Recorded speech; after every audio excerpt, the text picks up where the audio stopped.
This is The Heat Source, the podcast where we learn everything we can about hot sauce, one bottle at a time. We're your hosts, Mike and Matt, and today we're joined by Cast Iron Kyle to talk the Boston Hot Sauce Festival. Let's heat up!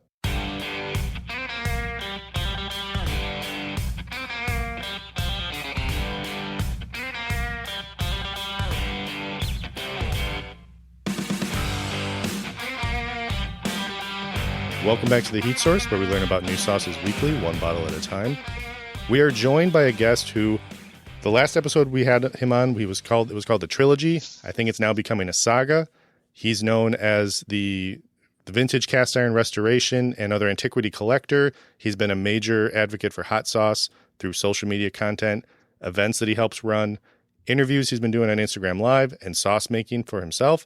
He's also on the Full Slice podcast. Welcome back, Kyle Sipe, for episode number 4 with you on. Hey guys, this is the fruit anniversary. If we were married, I'd have to buy you some bananas. Okay, I think is that how it works? First photo without context, just a fruit basket, or what's the banana lady that has the fruit on her head? Is it the Chiquita? Chiquita. Yes. Yeah. The Chiquita banana lady. There you go. There's the first photo without context. I love that. Yeah, this is one of those podcasts where I'm always down.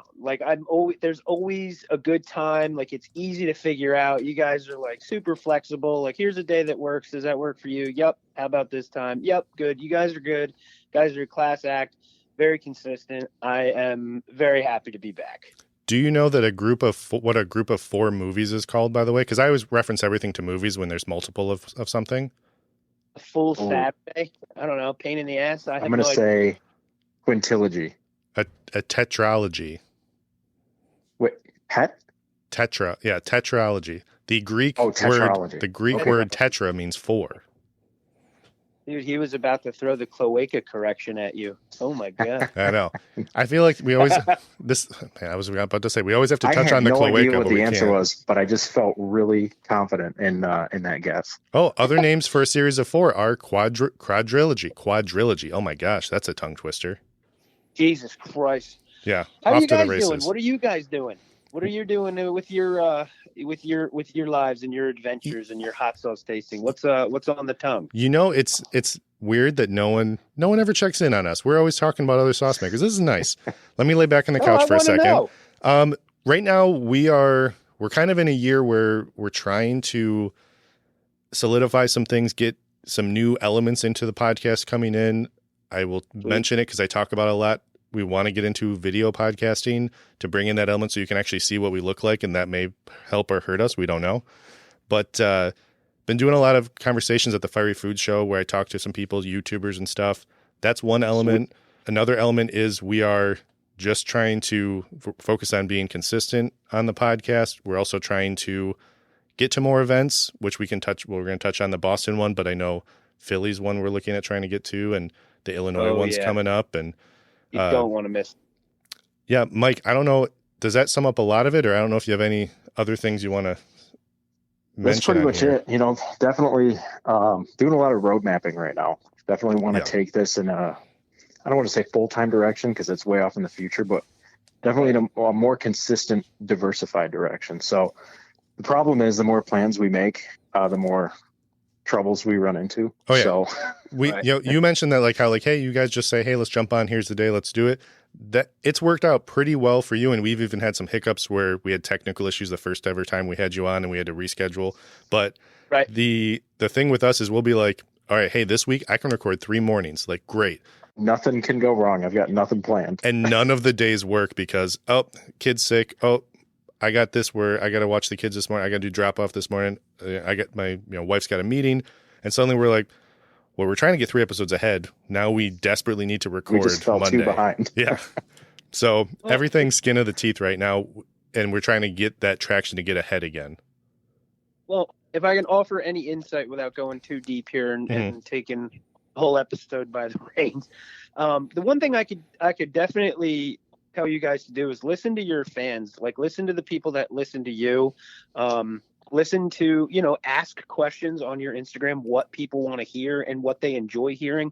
A lot of people make these weird rules in their head, no repeat guests and no mention of this, no mention of that.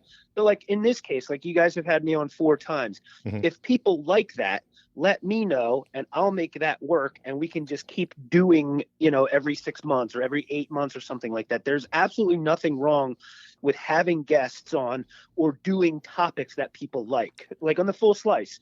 We always harken back to nostalgia, 90s nostalgia, Nickelodeon, vintage video games, classic 80s movies, 90s movies. We talk about it all the time, but those episodes, like we've had YouTube shorts that hit, 10 or 11,000 views within a week's time because it was a topic that people consistently enjoy. So don't be afraid to keep hitting those marks that people like, but in a little bit of a different way. You know what I mean? Like you can talk about all these festivals. You can talk about, the sauce makers. Like, don't be afraid to keep bringing back a sauce maker into your episode that, did well last time. Like, there's no reason. Like, Jersey Barn Fire is definitely deserving of more than one episode on any podcast. Same thing with like White House Station, Hell's Kitchen, all those guys.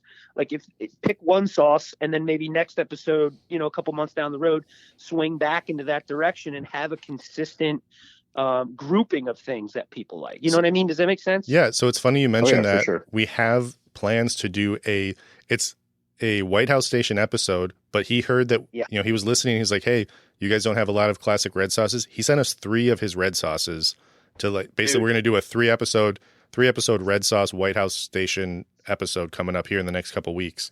So it's going to be interesting. Good. But also that's a great idea. One of the things that you mentioned there that immediately made me think of something where when you were saying, it's having one guest on and then having them on multiple times, that's not a bad thing. I just go back to Jack Hanna from the late night show with all the animals he would bring in, and it was just a repeat guest. And it's like he became a staple of late night episodes. So it's something where if something clicks, something works, and people enjoy it, why wouldn't you want to continue to deliver something that people enjoy? So I totally get that. Guys, I am on top of the mountain right now. I am the Jack Hanna of cast iron for the heat source, I guess. Yep, that's funny. I gotta throw this in there. I'm really cheap, so I only pay for the free Samsung TV. There's a full-time Jack Hanna channel on Samsung TV. Absolutely. Freaking, like when I turn my TV on, it automatically goes to that.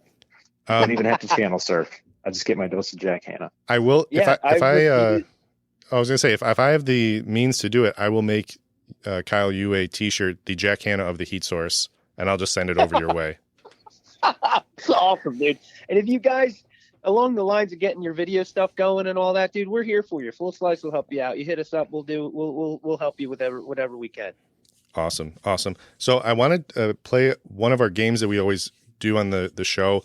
I want to play a game here with both Kyle and Mike both on this because it's the NBA or hot sauce maker that Mike has been doing surprisingly well on. I don't know what to make of it. I think I'm teaching him the NBA one player at a time. But okay. I'm going to name a person. And so you got to tell me if you think it's a hot sauce maker or an NBA player. Okay. Okay. So the person that I'm thinking of here is Stephen Glover. Stephen Glover. PH? It is PH, yes. Ooh, I'm going to say Stephen. I'm actually pretty good with NBA. I played a lot of NBA Jam. NBA Jam would actually... That would help out Mike a lot because he knows some of the 90s guys, but NBA Jam would really help him out on this game. I don't know, man. I'm gonna say sauce maker. That does not sound like an NBA guy. I was just thinking the exact opposite. So I'm probably wrong. Glover to me, the Steven part, that could be anything. The Glover to me runs as like 80s basketball player. Could be very wrong. I mean, you could 100% guessing here, but you could be very wrong. You could be very right. Unfortunately, you are wrong in this situation because Stephen Glover, he's changed his name since he was called Stephen Glover at birth, but he has his own hot sauce with his own face on it. He's also known as Steve-O. Steve-O's hot sauce. Shit. Oh, no way. Oh, you got me, man. That's awesome. I was so happy. Had a last name. I thought it was Dash O. I was so excited about like his name it's not just Dash O. What isn't his hot sauce like hot sauce for your butthole or something? So he changed the label. Originally it was like an animated version of him putting the hot sauce up his butt. He's changed it because it's just his face now because it actually is, from what I've heard, I haven't tried it yet. It's actually a good sauce. And so he's trying to get into grocery stores. So he changed the label so it's not him shoving one up his butt in like a Plum's grocery store. Yeah. So the only place he could get that original label to sell would be Jungle Jim's in like the X-rated section, like the tinted glass box that's locked at the top of the hot sauce shelf. Jungle Jim's doesn't care. Jungle Jim's does not care. I will tell you, Mike, just so you know, there are 2 Glovers that have played in the NBA, so you weren't completely off. I might know them. I think you would know one of them because I knew one of them. The second one I didn't know. I would say, I know for sure. When I was in high school, there was a Dion Glover. Yep, Dion Glover. He only played for 5 years, but it was in the early 2000s. I remember that name for sure. And then there was, oh gosh, you guys are really taxing me here. I don't know the other one. He has to have played in the 60s or 70s. So, I'll give you that. He played in the 70s. And, no way. And his, Clarence Glover. Okay. I would never have guessed that. But I know the 80s and 90s NBA pretty well. If you had told me Clarence Glover, I would have said 50s, 60s basketball for sure. Yeah, dude, Clarence. Nobody's been named Clarence since Kennedy was in office. Yeah, Clarence Glover. Neither of them really did a whole lot in the NBA. One was a 5-year professional. One only played 1 year for Boston. So it's like it wasn't a great run for the Glover family. They're not related, by the way. Okay. I was going to ask that. All right, who's up next? No, that was the only one that I had. I do one an episode, and that one's pretty good.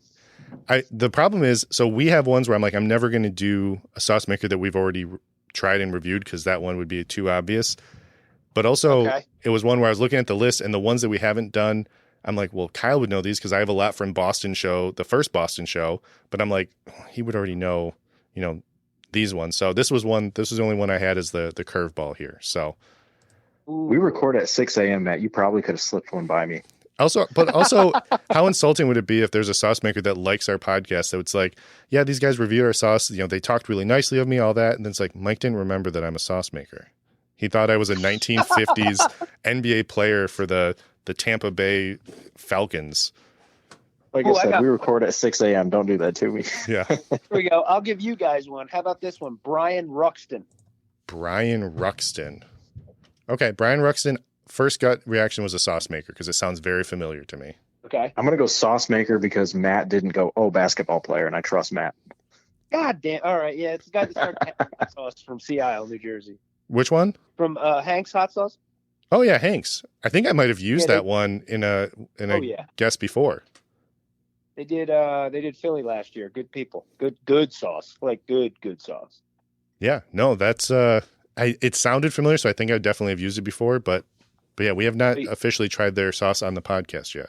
Cool. I'll sponsor your podcast, and I'll give you the link of NBA players and sauce makers. And every week you could say, all right, guys, it's time for the Cast Iron Kyle NBA or sauce maker game. I will say Miletta's did send us a package at Christmas, and they included a letter that said, use this person in the NBA or sauce maker game. So I encourage write-ins, but also, if someone wants to sponsor that part of the episode, that'll just solidify it and make Mike's dreams come true of always being asked NBA questions every week.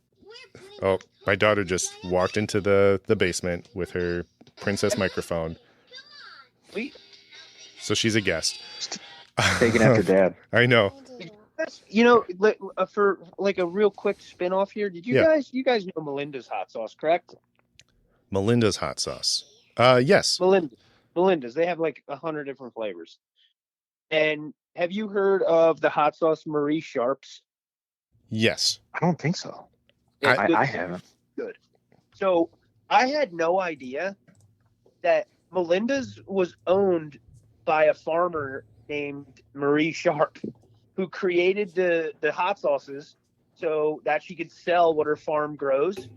She wasn't like very well versed in international trademark law, and her American distributor screwed her out of the product by trademarking her name and stealing it from her. No way. I remember that there were ties to that were not so great for the American-based one. So I know Fox Solo Spice, he promotes big time the original. But it is something where we haven't reviewed any of them, but I am familiar that there's the both brands, and it's kind of like on The Office when they do wait, did you get pizza by Alfredo or Alfredo's pizza? And like, well, what's the difference? Like, there's a huge difference. Yeah, dude. But like, can you imagine helping somebody establish their brand from a third world country, and all of a sudden you're like, All right, guess what? This is my sauce now because I just trademarked the name. You need to change your name, and now I'm marketing all of your shit. It's a really That's wild. Yeah, it's one of those things where there's just something with like recipes, family tradition, cooking. You're taking, it's not just, oh, they took a recipe or they took ingredients. That is a part of their culture and history. That's just a real, just bad move. And I don't know how people can kind of live with themselves on that kind of thing. So that is I do have a scenario where that's acceptable. So where I went to college, might come one into of the bat students, I think this was in like the 90s, where I went to college. One of the students realized that the university logo was not trademarked. So he put a trademark on it and went to the school and said, "You guys want your logo back? You owe me $40,000. Whoa! The university bought it back from him for $40,000. I mean, that's just a smart move. Yeah. You broke even on your tuition. I probably would have asked for at least 50, at least got, 10 grand out of it, but they bought it back from him. Dude, that's actually a little bit smart. He also got a couple credits in his business classes for that because they're like, all right, you clearly don't need to go into this negotiating class. You figured it out. Trademark law, pass. Dude, listen to this one. I had a follower on my page, and I announced that I was starting the podcast called Podcast Iron, right? And I just like softly mentioned it in a story. Yeah. And then all of a sudden, this Iron Art podcast changed its name to Podcast Iron, and that person stops following me. Interesting. So I messaged him and I said, listen, you think I announced that on my page without trademarking it first? I own that name. You need to change it within 1 week or you're in trouble. You're paying. That's awesome. And did he say anything to it? Oh, they took it down immediately. Yeah. That's awesome. So I was like, I threatened to cease and desist. I did not send it to cease and desist. You didn't point the pistol. You just showed that you've got it. You're like, well, yeah, I told him I have it. Yeah. Yeah. And it's little brandishing never hurt anyone. All of my references go back to The Office. I'm like, it's the guy with the receipts for the gun and the safe that he's got. But like, check out this receipt. Like, wow, it's pretty impressive. One of the most underrated scenes of The Office. Oh yeah, the Office can go back to everything. It's like our present day I Love Lucy. Yeah. And it's just exactly one of the things I needed thrown on my plate while dealing with getting Boston set up and Philly set up and trying to get all the judging together. And it's funny you guys mentioned Jungle Gyms because we got Hot Sauce Mike this year to do some judging. We started getting some judges off in faraway land of Ohio, which is pretty far from New Jersey and Philadelphia and Boston. So it was cool you guys mentioned Jungle Gyms. Thank you for that. It reminded me. Thank Hot Sauce Mike. That's like our work home away from home. It is. It's something where anytime work is like, hey, you need to travel. And I'm like, I'll go if it's Cincinnati. And they're just like, no, it's Columbus or it's somewhere else. I'm like, I don't want to do it. Hey. Have you guys been there? Yeah. Oh, yeah. So I've been there once. I got lost in the toothpaste aisle. Mike got there twice. Really? It's a big place, huh? Oh, it's huge. Oh yeah, it's nuts. It's like I said, I lost the entire. We were there the first time we were there. We were there with our work team. Mm-hmm. Dude, I got lost in the toothpaste aisle. There's like 3-4 aisles of like toothpaste and toothbrushes. Well, and it's a grocery store that you think like, oh, it's it's a big grocery store and it's got some ancillary stuff, but it's mostly food. And then we call them and it's like, where are you? I'm in the toothpaste aisle. Where are you? I'm in the movie memorabilia section. It's like, what? It's like, yeah, I'm by all the Star Wars stuff and the Lego stuff. And they're just like, are you in the same store? Like, I think so. And someone's like, I'm by the animatronic. What was it? The animatronic animal dressed up like Elvis. Yeah, it's crazy. Holy hell! You know what, man? I gotta get out there, dude. I gotta start doing a little bit more in the Midwest center of the country, man. I've been doing all East Coast stuff. I have a lot of East Coast projects coming up, and I'm actually like starting to venture into doing videos for like tourism and stuff like that. I actually have a gig coming up in the end of May involving Tennessee, which is I'm pretty excited about. Nice. So maybe I could do something with Ohio. Well, I know Jungle Gyms does a Weekend of Fire show, so they do an actual hot sauce event there. I know that Columbus does a hot sauce event. Hot Sauce Guide, Mark from Hot Sauce Guide has mentioned that to me, that's starting to trend up. And there's just a lot of hot sauce events that are, and it's nice to see it spread across where it gives everyone an opportunity to make it out to one if they can't travel as far, for like the Fiery Foods Show, which was a great event to be at, but it's a long haul. It's a lot to deal with. Yeah. I had to say a couple prayers before I put all the sauce in my checked bag, so it got intense. Oh my gosh. That's so, like, this thing I have coming up in Tennessee, they're flying me down to do some videos for Monroe County, Tennessee, which is like my home away from home. It's where my grandfather was born, and my grandfather's like the whole reason I do this cast iron thing. Yeah. That I took care of him and cooked for him and all that stuff. But I told him, like, part of the reason I would go to Tennessee is because I get a lot of good cast iron there, and I'm not shipping it home or trying to board a plane with it. So part of the deal was they're renting me a car, and I'm driving the car back to New Jersey. So they're flying me down. I'm picking up the car. I'm doing the videos, doing the trip, going to do some picking, and then driving all the way back. So hopefully I find at least a few skillets to make it worth it, or else I'm going to drive 12 hours for nothing. That's funny. So when you say, I don't know if you can say this, but when you say they, who's they in that situation? It's technically Monroe County, Tennessee. Okay. So where my grandfather's from is a place called Sweetwater, Tennessee, which is in Monroe County. They have the world's largest underground lake. It's sick. You go through a cave. It's called the Lost Sea. You walk down this cave. There's all these like historical, or not historical, but like these geological landmarks and like registered geological locations and stuff like that. But at the bottom, you get to this huge lake that they lit up from the bottom. And they put trout in there in like the 70s or 80s to see if they could survive. And the minerals are so like rich in the water. These trout have just reproduced and lived in there from generation to generation. And you take a glass bottom boat ride in the bottom in the world's largest underground. It's in the middle of nowhere in Tennessee. I'm like, if this was in Jersey, this would be like $100 a ticket, you know? Yeah. Same with Ruby Falls is down there too. We've been there before. Yeah, it's man. like, dude, Ruby Falls, that's exactly where, that's right near it, dude. Is it really? We did that one time. Like, you see a couple billboards for it, and you're like, there's a waterfall in town here. You go down this like dinky little elevator shaft, and all of a sudden you're looking at, I don't remember how big it is, but like many, many stories high. This underground waterfall that's lit up, and you're like, this is the most romantic, awesome thing I've ever been a part of.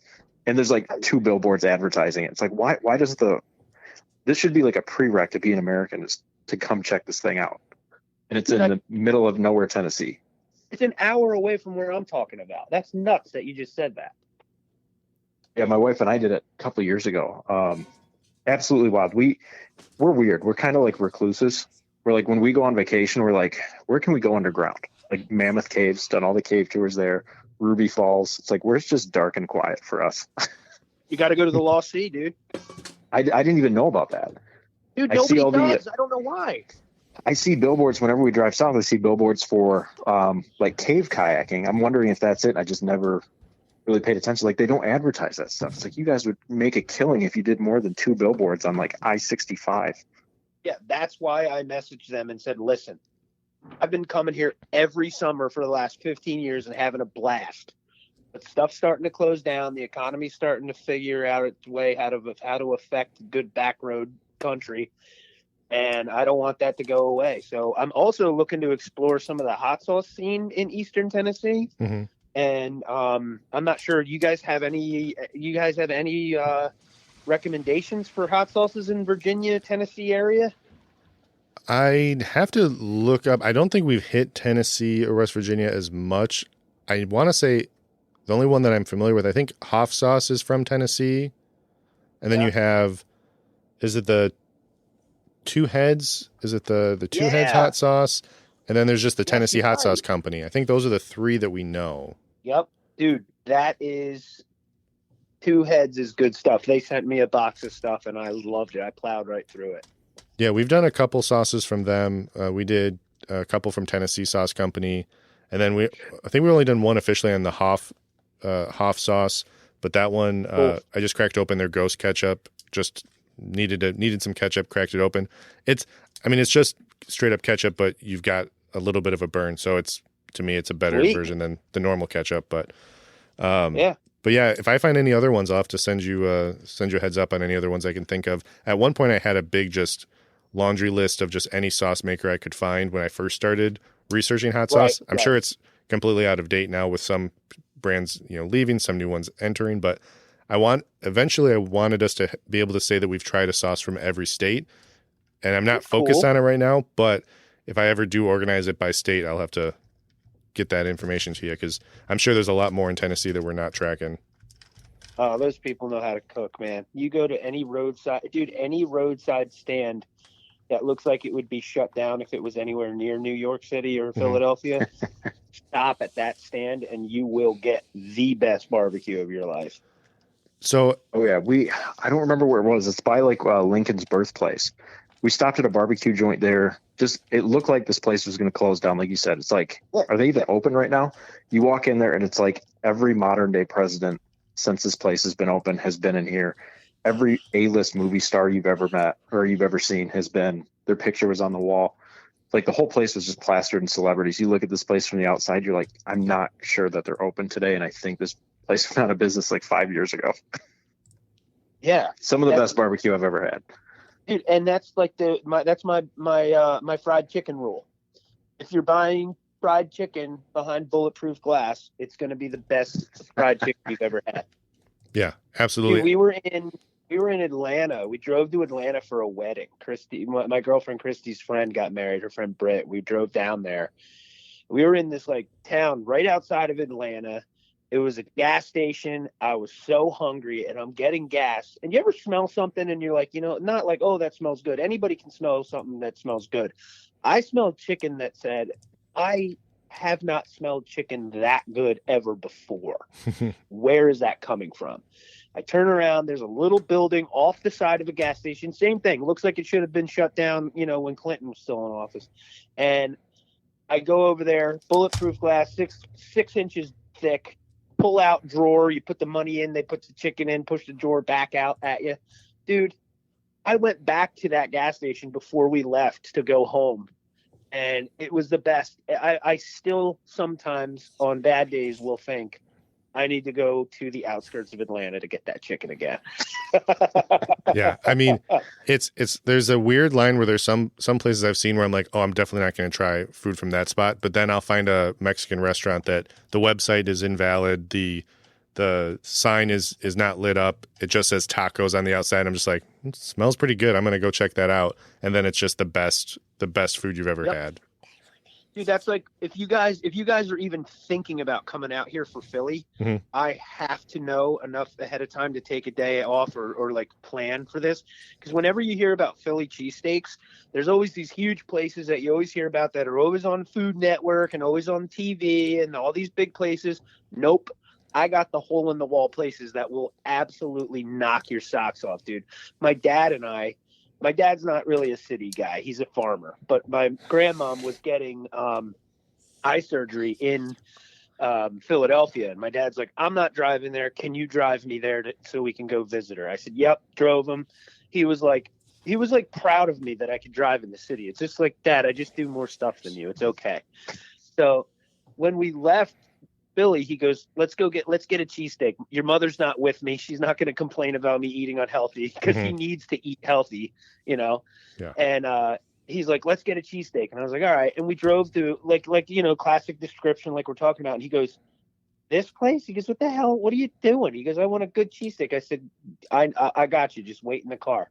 I brought that cheesesteak out, dude. He ate that thing before we were even a quarter of the way home. He goes, I will never doubt you again when it comes to roadside food. Nice.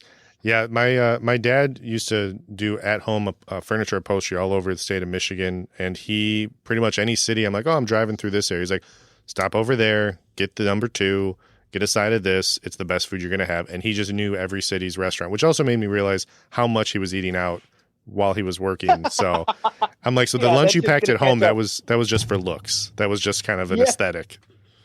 Yep. That's a good person to have in your life, dude. That's a great thing. Yeah. I mean, I have to learn. I think I need to learn a little bit more about Boston. Obviously we know what happened last year at Boston. But I didn't really get much of a chance to learn about Boston. And I recently found, I started a little tiny writing project. Kind of think about like what Bon Appetit does, but for small businesses. Sure. So Okay. I have a team of writers, 4 writers. They're like Instagram friends, like people I've known through Instagram for years. They are all flying in or driving miles and miles to come to Boston to meet me and like hang out. Finally, like get together in person. Nice. And I am like so blown. I got somebody coming from Vermont, somebody coming from New York City, somebody coming from Florida, like all these different places. And they're like, oh, I can't wait to, for you to show us around Boston. I'm like, oh, fuck. Like, I don't know. I don't know where to take them. So I got to like message some like Southie Facebook page and be like, hey, where's the deep spots to go? Give me the deep cuts. So if anybody listens to this before Boston Hot Sauce Festival and has enough time, shoot me a message. Where can I take my buds? I will add to that. I'm going to have to look up the name of the place and then I'll send it to you. My dad and I, when we were at Boston for year 1, we stopped at this place and I can't remember the name of it because it didn't look like it was open. It didn't look like it was anything. And you go in and it's this like old school mom and pop like bar in the middle. It looked like it was basically something out of Cheers, but with food because it's like this bar in the middle. And we had like, there was a prime rib special that they had. They had something called like a grape nuts custard that I've never had. And I'm like, grape nuts is a cereal my grandpa used to eat. It was amazing. She's like, you got to try it if you haven't had it before. It was it was a really good place to go. I'm not going to say it's the best place that you could go, but it was the most iconic one for us when we went for the first Boston weekend. All right. So I'll pull the name up. I know where it was. I know we walked to it from the hotel, so I know where it was. I just don't know the name of it offhand. So I'll get that over to you this week. Yeah, dude, that'd be awesome. I think I'm gonna like just hop. I found that like anywhere I'm going, I could just hop on like a local Facebook page and ask questions, and people are like really eager to share deep spots. It's like a source of pride. The same kind of energy. The same kind of energy where like your dad doesn't want to turn on the air conditioner because he thinks he's tough and cool. Like that kind of energy. Like, no, I know the good spot. Forget what that guy says. I know the good stuff. Oh yeah, my dad, when we would go on vacation, he would call up random people in the area that we were going and say, what's good to do there? We're going on vacation there. Just literally strikes up conversations with people that he would call that think he's a telemarketer off the top, and then they're just like, oh, you're just a dude that wants to find out something. And then every time he's like, where do you eat? Oh, we go to Applebee's, we go to this. He's like, no. Someone's in town for one night only that you haven't seen in 10 years and you want to treat them to a nice meal, quality meal. Like, where do you go? And then that's where we found a bunch of kind of hidden gems over on like in Washington State, over in Port Townsend and along that northwest corner of the state. We found some gems off of my dad's random cold calling people. Oh, that's fun. We do that like in person. So my wife and I travel a lot, and we have really good luck at like open air markets. So we go to open air markets, whether we're like US or like abroad, and just go up to like the vendor that looks, how you can always tell there's that one vendor that just knows what he's doing. Just super authentic. Here's what it is, like no bells and whistles. Every time we talk to those guys, like, hey, what do we need to check out? That's where we find those like hidden gems, that just like the local knowledge from that is just something about markets. I don't know, like people that attend those or people that work at those, they just know, there's like a certain culture, certain mindset about people that spend a lot of time there that we found out. Yeah. So there's people everywhere in every little nook and cranny. And I find myself like taking a little bit of time to sit and talk to those people. And that's where you really learn the true gems of living a good life. Yeah. When we were in Spain, this is my biggest regret ever traveling. We were in Spain. We were at this supermarket in Barcelona, or this just open air market in Barcelona. This guy was selling cow stomach. Right. What? And this little old lady, waddled up. She had to been like 90 years old. She waddled up and she bought a whole cow stomach, like the whole thing. It looked like a plush blanket. It was freaking huge. He like wraps it up for her, and I'm just like, Courtney, get out Google Translate. I want to ask this lady, like, what are you doing with that? And can I invite myself over, essentially?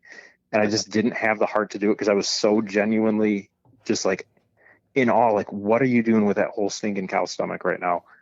And I never did it because I'm like, God, I don't want it to come off as weird, but like, it was just from such a place of like appreciation and genuine curiosity of like, show me the ropes, like show me what a Spaniard does with a whole cow stomach. Oh my God, you would have learned secrets that America's never even had before. Well, and probably would have been the best meal of my life, and I chickened out. And here's the trick, though, Mike. Here's the secret. There's no way to not be awkward talking about cow stomach right off the bat. That's not a conversation starter. That's just like, hey, I want to know more about this cow stomach. You just go right in and be like, this is an odd situation. I've not talked to about cow stomach before. What are you going to do to that thing? And then just let the awkwardness linger. Exactly. And then she it was like butted up next to the goat brains and cow testicles. Like it definitely was worth asking, but I was just like, I don't want her to think like I'm just this weird, creepy tourist. Like, I don't know. It's just so genuine to me, but I just didn't know how to approach someone like that. I'm like, to this day, I'm like, I'll never pass up an opportunity like that again. If someone's going to think I'm weird for genuinely being curious, like, that's not my problem. I'm definitely asking from here on out. I'm tainted by the hot sauce community. My default is, well, they would probably be excited to tell you about it, because that's when you talk to hot sauce makers about making hot sauce or doing anything hot sauce related, you overwhelmingly get positive response that they actually want to have that conversation. So that's my default in life now. Pretend everyone's a hot sauce maker that just wants to talk to you and is excited to, and use it with all these conversations, and you're going to be fine. Dude, that's the whole thing. Like with this Tennessee thing, not to repeat on that, but I guarantee there is a slew of old women down there. Oh, I'm talking old 80s, 90s. They live to be 100 down there. That could tell me a lot about cast iron, and I want to find some locals, and I want to go cook with them. How cool would that content be? No, that would be fantastic. I mean, it's one of those styles of content that really just does well. I mean, the local legends YouTube that you were on, where you're looking at, hey, let's look at who's in the area and who's well known. That it's people want to see that stuff. They want to see those hidden gems, whether it be one of the most popular Google searches, hidden gem beaches, restaurants, whatever it might be in an area, in a state. It's just what they want to know about. So it makes total sense. Oh, dude, listen to this real quick. The lady that messaged me and was talking to me on the phone back and forth in Tennessee, I talked to her a little bit about my grandfather. Mm-hmm. She's like, what was your grandfather's last name? I said, his last name was Talent. And she goes, oh my gosh. She goes, that's my last name. No way. Like, what? I'm like, are you kidding me? I was like, that's not a common name at all. Yeah. She's like, I just got goosebumps. I think I guarantee God set this up. I was like, I think so. Like, I'm not a super religious person, but I was like, oh my God, there's got to be a reason that happened. Yeah. Yeah. There's definitely one where it's like, all right, this is too good of a coincidence not to read more into it. So. Exactly. Did you figure out if you are related, or just happened to be the same last name? So one of the days I'm down there, she has like 10 generations of lineage written down and figured out. We're going to sit down and figure out how we're related. Oh, that'll be fun. It's a where's Waldo of finding the family connection. Yeah, dude, which dirt floor log cabin barefoot kid was my great-great-grandfather and hers, That's fantastic. I want to get back to the Boston hot sauce event that's coming up, because I know we've talked about a lot of different things, but you have been doing a lot of posting about, I saw the judging was 3 weeks ago or a week ago that they did the judging on that. And you have, and Bobby and Araya I saw were there from Grumpy Spice. Yeah. Yep. That was super cool to meet her in person. I've met Bobby a few times, hung out with him a few times. He's a good guy. But Araya is just like, I don't know how somebody as nice and reserved and like calm as her made it to like Hulu and did as well as she did, because she's just like so sweet and calm and laid back, reserved, and like those two deserve everything that's happening to them right now. Yeah, 100%. I have never been happier for two people that I barely know ever in my life. I've never said in my life before, like, they deserve every single bit of it. A lot of times, like, when stuff happens in your realm and it's not you, like, you don't get bitter or jealous or anything like that. You kind of like sit there. My approach is, I'll have my chance. I'll have my time. Right. And this time, when I watched that whole series and saw what happened, and she told her story about her family and her grandfather's name was the same name as the person that invented Church's Chicken, and like all these things. I was just so happy. I've never been happier for a stranger. I'll just put it that way, without rambling on, Aunt Kyle. I'm sorry. No, yeah, it was fantastic. I mean, it was really fun to see that. I mean, we only met them one time at the Illinois Hot Sauce Show. We've talked to them a handful of times. Right. Araya was the first person that told us, "Oh, I listened to you on my drive to work," and just kind of threw me and Mike for a loop of like, "Oh, this is actually like the weirdest moment I've had so far podcasting. Like to meet someone in person, no idea who they were at first. Yeah, isn't that wild when that happens, dude? That is a very humbling. Dude, I had. At work, at my full-time job, the UPS man pulled up one time, who I don't know, and he was listening to Full Slice podcast. That's nice. So funny. He's like, here, sign here. I was like, oh, cool, you're listening to my podcast. He goes, yeah, these guys are great, aren't they? I was like, yeah, I'm Kyle from the show. He's like, get the fuck out of here. No, you're not.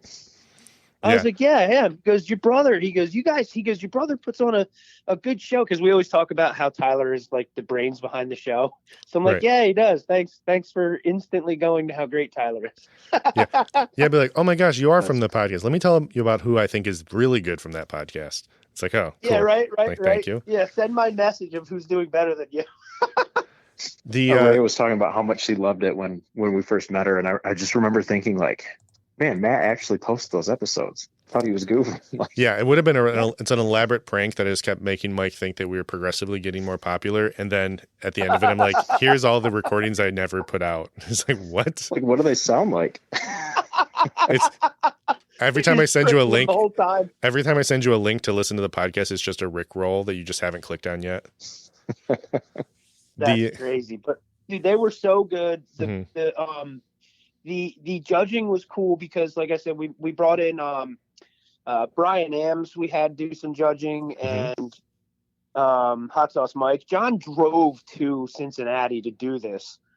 Did it on a Monday morning because that's the only time these guys could get together where both of their schedules aligned. Yeah. They did it on a Monday. John drove back and then went back to work on Tuesday. John, that's why White House Station Sauce Co. Those guys deserve everything that happens to them too. Like every successful festival that we're having, like John puts in the footwork, dude. The guy does like what 3 people do.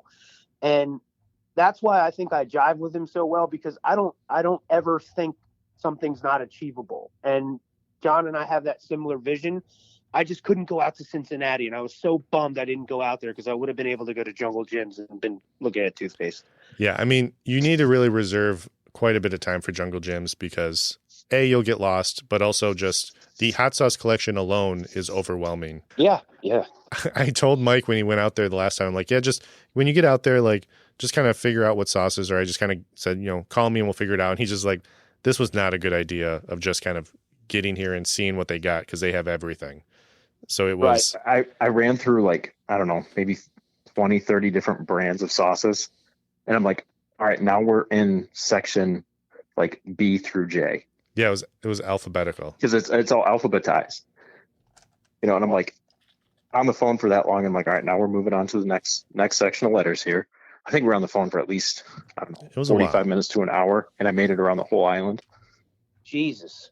Yeah, the whole thing is impressive, but yeah, the hot sauce was the reason that we went there, and it's kind of in the back, so you get to see it just by trying to get to the hot sauce section. You'll get a pretty big experience of Jungle Gyms when you do go there. I'm excited, dude. I'm actually a lot of the makers that I've dealt with and enjoy and everything. According to Mike, I was talking to him a little bit. They got a lot of them out there, and it's cool to see because you don't want to go to the grocery store and see the same like 5 top, corporate brands of hot sauce. Like it's so cool to see smaller brands, and like the direction I kind of took my little startup hot sauce business. The first place that ever carried it was my Snap-on tool dealer. Like fun place to have it. You know what I mean? Right. And like Jungle Gyms, a huge, like I don't want to say gimmick because I don't want to be insulting, but like it's a going there is a thing. It's like an attraction to go there. So then all of a sudden you have all these awesome craft hot sauce brands along with every other cool thing. I don't know. It just seems like a cool avenue to sell sauce. The best analogy I can think of is the Steve-O hot sauce that we talked about, where everyone looks at it and goes, oh, this is just kind of a gimmick. This is just a funny thing. And then like, what? The sauce is actually really good. But you look at it and you think it's a gimmick. You think it's a novelty. That's what Jungle Jim's is that you go in there thinking, oh, it's just kind of this funny gimmicky thing. And then you realize, oh no, this has got a wealth of sauces and all these other things where the gimmick kind of gets you in the door, and then you're wowed by the quality of, the variety of what you've got there. So. Right. It seems like something I have to do. Our favorite person in the world, meaning mine and your guys, Lauren Graham was at the pop-up. We let them set up with Jersey Barnfire, myself, Bobby and Araya set up their sauces, John set up their sauces. We did it at a cool dive bar type of place, and our approach was, hey, we'll do the hot sauce tasting live, and we'll do a little pop-up. Mm-hmm. And people from the bar came over, bought sauces. People from the bar came over and asked what we were doing, like talking about Boston. A couple of them were like, yeah, we could drive up to Boston and go to a hot sauce festival. I've always wanted to go to Boston. So it was like the coolest way to do like a mini ticket run, B, a live taste testing of these hot sauces, and B, a little pop-up hot sauce market in the middle of a bar. It was so awesome. I just want to start doing pop-up episodes where we just set up and just get the okay to record, and then people are like, what are you doing? I'm like, hey, you want to try some hot sauce? We have some lined up for anyone that walks by, and just start that's spreading perfect. the word, spreading the sauce. Exactly. That is exactly what we're doing with Full Slice at Boston and hopefully Philly. We just set up and commentate on the festival. We talk to people that buy sauces. We talk to people that make sauces, that won the awards, that did the eating challenges. It's just so fun. It's like, isn't this such a cool little niche of the world to be in, boys? Am I right? It's the most fun part, besides our families. It's the most fun part of our day to day, I would say.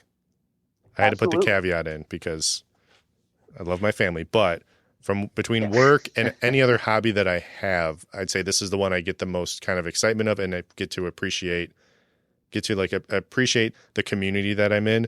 I know Mike loves to fish, but Mike's not like this. I'm speaking for you now, Mike, where you're not like, hey, I want to get into the big fishing community and like be a part of this big group. You want to just go out and fish. You're like, someone's like, hey, can I come with? And be like, why? This is my thing. Right. So yeah, and it is fun though. Like my wife and I, we treat it like, I guess it's like a wine sommelier family. It's like hot sauce. Like my wife's super into hot sauce. She's willing to try as hot as she can go with it. Doesn't always love it, but she's always willing to try it. Like we sit down over dinner and we just share a bottle of hot sauce with them. We talk about the hot sauce. Like it in a weird way, it like brings much more than just hot sauce holds a marriage together, but it like brings us together. Just something small at the end of the day when you just have like a really stressful day, you sit down, share a bottle of hot sauce, talk about it. And she's like, oh my gosh, that's really great. Tell me about the maker, stuff like that. So I love it. It is fun. It's a weird, you wouldn't expect it, It's like, it's like a weird thing. Like, how was your day at work? I don't want to talk about it. How was the podcast today? We found out why coffee was no longer banned. It was because of monks. And it's like, okay, good, honey. That happens all the time. It's funny. My favorite, she listens to it. She listens to it way more than I do. But like, she'll ask me some random thing when we're driving or something. And I'd be like, if you listen to a certain podcast, and she's pretty lag behind. She's always busy at work. So she doesn't always get to listen to podcasts all day, but it's funny. That's my favorite line to drop on her because there's so many things that she asks about. And I'm like, we actually just talked about that. Yeah, it's a fun time. But I want to talk about, for the Boston show, I'm looking at the list of vendors right now. I know a lot of them are staple ones that have been there for the full, few years that this has been going on. I see Hell's Kitchen, Hook and Arrow, Reds, but I see some new ones. Was Butterfly Bakery of Vermont, was that a new one, or were they there last year? So I have the list of vendors. Mm-hmm. Butterfly Bakery of Vermont. It's really a cool story. I had friends of mine that went for their anniversary to Vermont to an Airbnb, and my buddy brought me back a bottle of hot sauce from their trip. Okay. It was a nice thing. Like, hey, we saw this bottle of hot sauce. I thought of you. And it's funny, you guys probably have friends and family that do the same thing. They get you hot sauce because they know you like hot sauce. Yep. And I tried it, and I was absolutely in love with it. I was blown away. And I used the bottle up, and I, threw it away. And I forgot to write down the name of the brand. and I forgot what it was. I couldn't remember for the life of me what it was. So Yeah. I knew it was a local Vermont place. And I said, maybe one day if the stars align, I'll find it again and figure out what it was. And then John goes, hey, I got this place, Butterfly Bakery of Vermont, that wants to join the Boston show. I said, oh, that's cool. Send me their info. Shoots me their page. That's the brand I've been looking for a year. Nice. Of who made their Vidalia onion hot sauce. So not only am I excited that they'll be there, but once again, a weird, ironic twist of fate, weird thing to happen.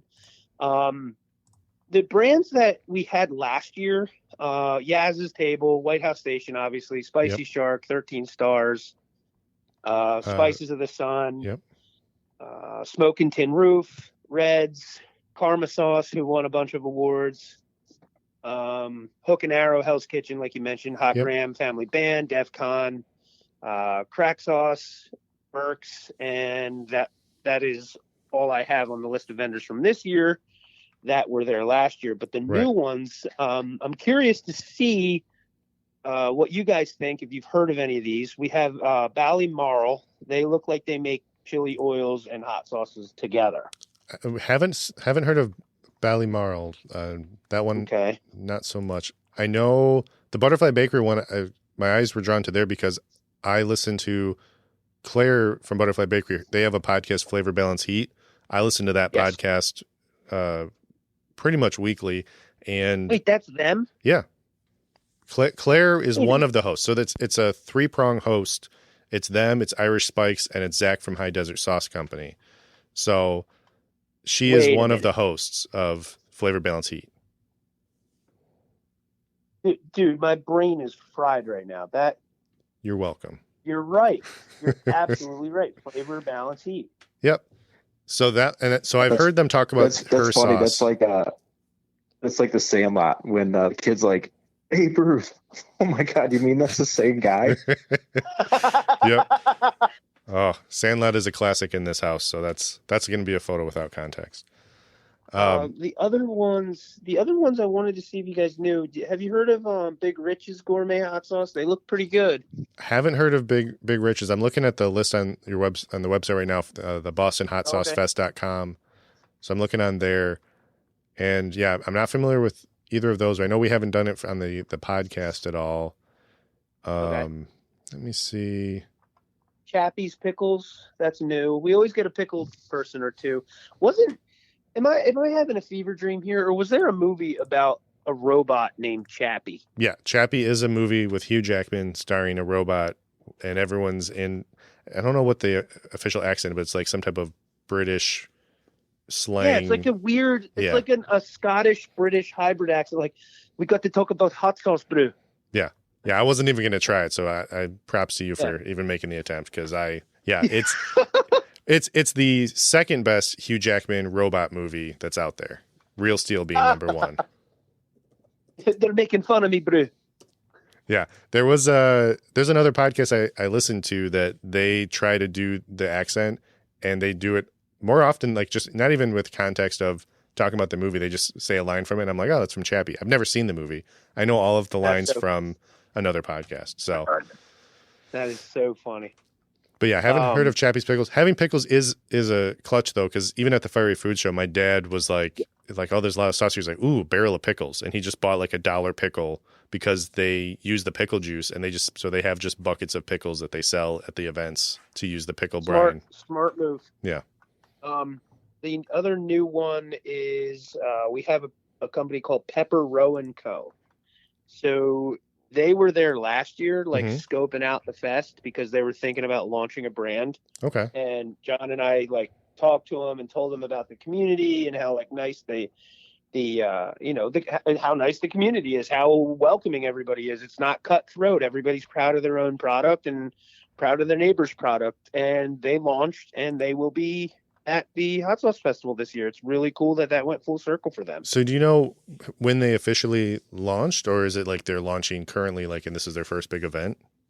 No, I don't think it's their first big event. I think they launched earlier in the year. It's tough to keep track of the progression of all these brands, but there's a lot. Yeah, there is. And it's tough because there's so many brands that I want to come and that I approach, and I have to like massage into trying to get them to sign up. But a lot of the brands don't want to do a hot sauce festival with other hot sauce brands. And I never understood that. Yeah.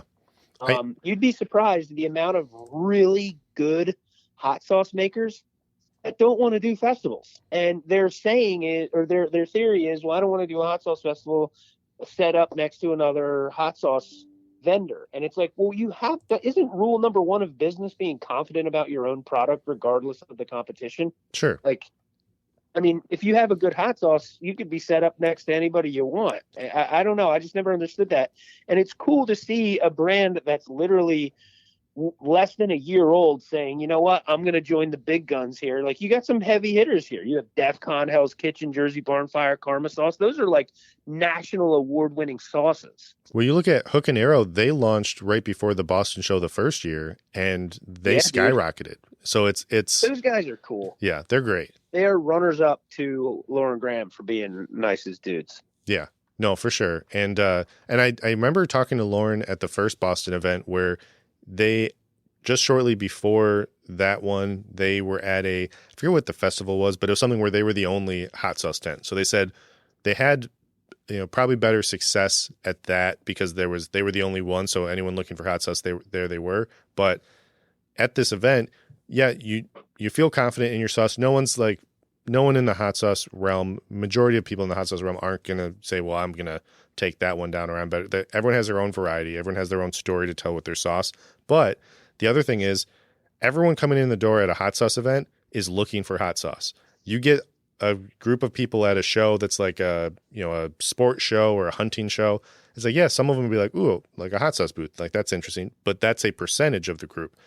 Everyone's going to a hot sauce show for hot sauce. So I don't know why they wouldn't at least look at that opportunity or give it a try. Maybe if they've been burned before where they didn't have the numbers, then I could see them being more hesitant. But off the bat, that seems like a golden opportunity to just network a lot and get your name in the door. Even if they don't buy, it's like, hey, that guy was awesome. I got his card. I followed him on Instagram. Now I'm going to buy it a month later. There's more than just the immediate benefit. Right. I think it's like people see like the table cost and like how many bottles they'd actually have to sell to make table. That's like the big phrase I hear from all these vendors. Making table is the big thing. So John and I try to keep the table cost low. We try to keep the ticket prices low because like where me and John live in New Jersey, everything is so expensive. Like they have this thing. It's a flea market that does like local vendors and crafts. It's like a traveling flea market, and they have like 50 to 100 vendors. It's huge. They have to have it in like a hockey arena.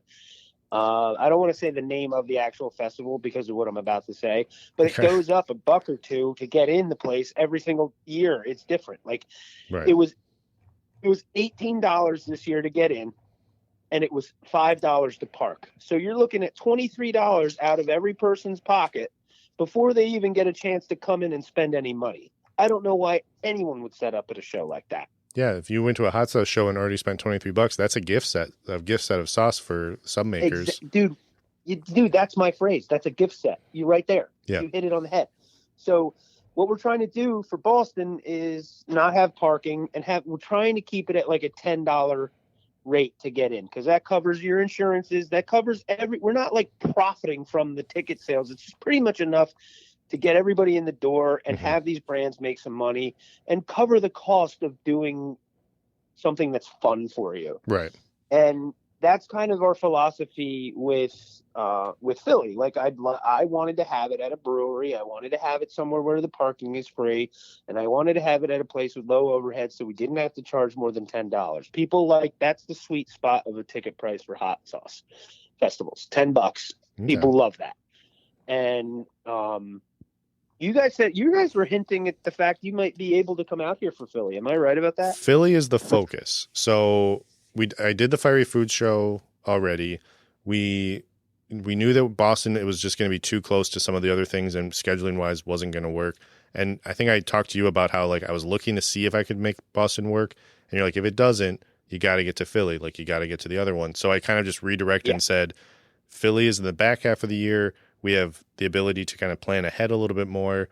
I kind of am looking at how I can make that kind of the best benefit if I'm driving out, if I can stop and hit up some sauce makers along the way and like record some interviews. If we get out there early and can do some more kind of, episodes or recording, whether it be in Philly or around there. So I'm really focusing and I'm just telling Mike, this is what we got to do, where we want to make that work. And the logistics is just figuring out who all's coming. Is it going to be the duo of us? Is it going to be, family coming? What day? But the plan is to be at Philly. Before that, the only other show I know I should be at is the Saturday of Illinois. I think I'll be able to get to the Saturday. Sunday, I won't be there. So we're trying to hit a couple extra sauce shows than, hot sauce shows than what we did last year. I don't think we'll ever be able to do the gambit that like Stanky Sauce did, where they were just hitting up every sauce show across the U.S., just driving the truck around. Those guys went nuts, dude. Yeah. They went to they did Bowers, they did they did everything, dude. Yeah. But like, if you guys want to come out here to Philly, I will set you guys up with like a good, like, because it's not in Philadelphia, the city. It's actually in like the suburbs of Philadelphia. So the hotels in the surrounding towns are really reasonable. I can give you I could set you up with a couple good hotel recommendations.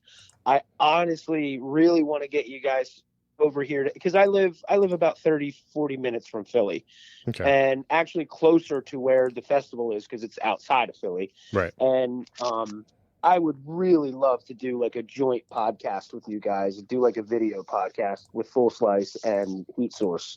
Yeah, that would be fantastic. I mean, that was do like a collaboration, sit down with you guys. I want to show you my hot sauce collection. I want to take you to Anthony Miranda's hot sauce collection, the Hot Sauce King. He's in Philly.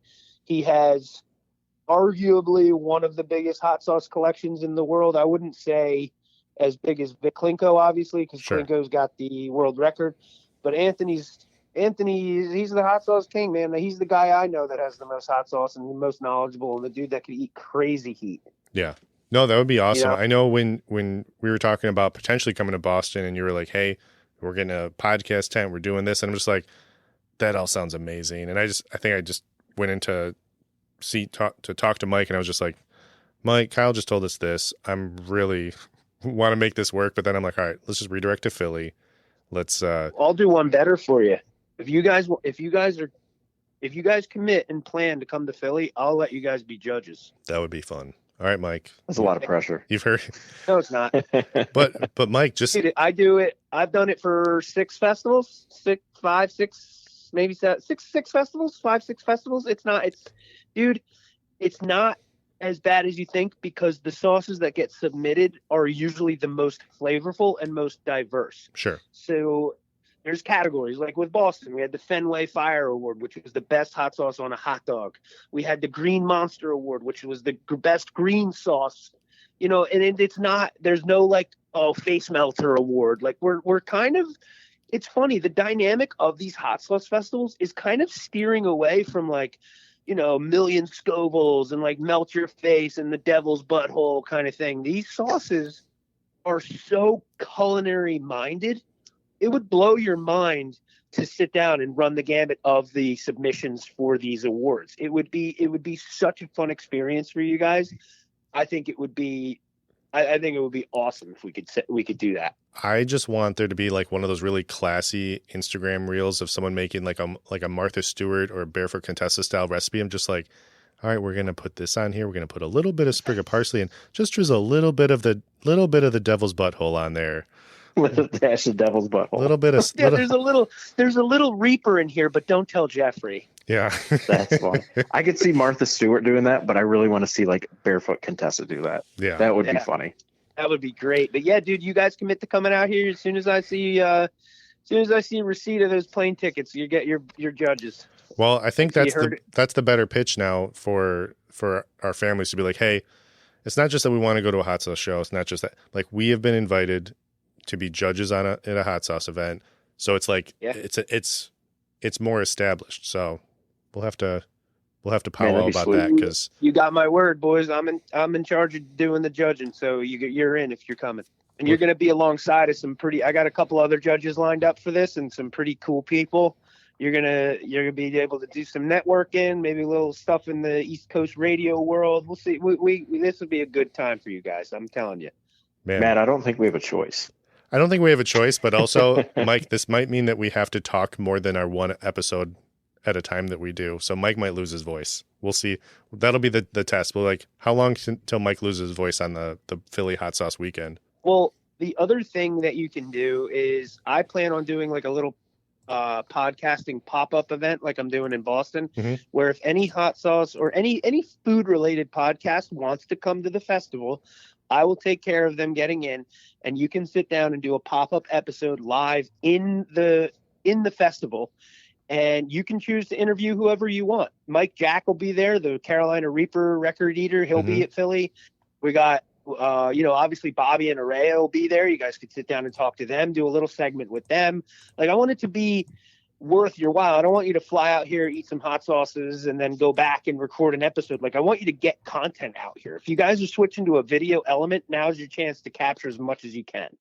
How do you keep selling this? I know he's selling it, and honestly, it's going to be a real problem for you, Mike, because I'm looking at doing, like, I'm looking at all the elements of the video podcast, and I keep getting more and more momentum where I'm like, let's do this.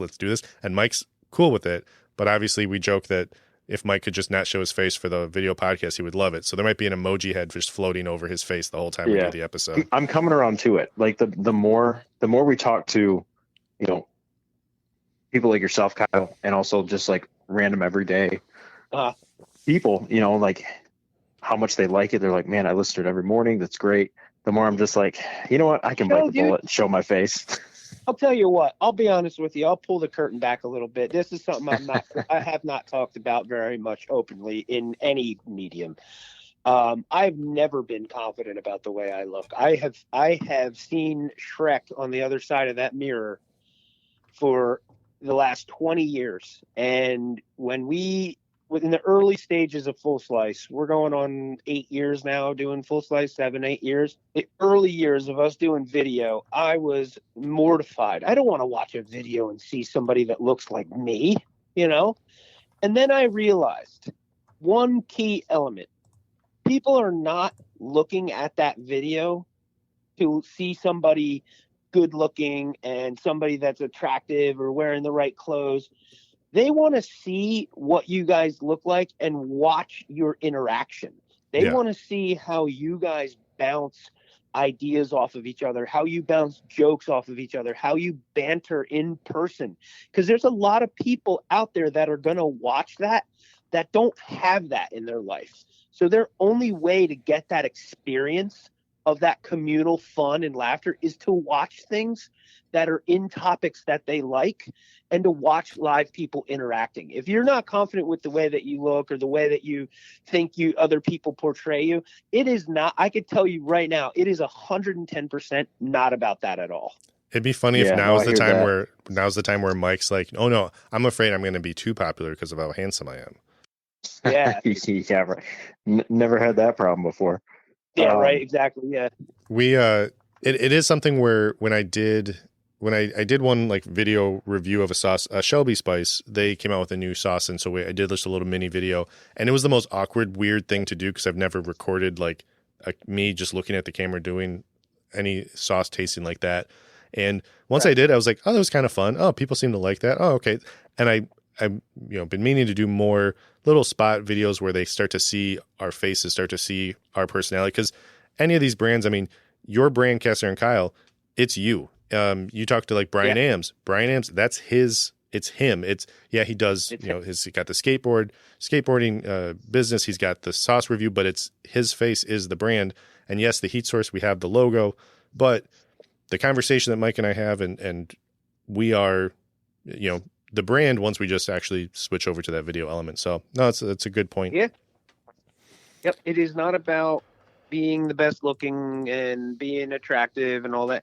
The confidence that you can build to counteract how you feel about yourself would be like, you know what?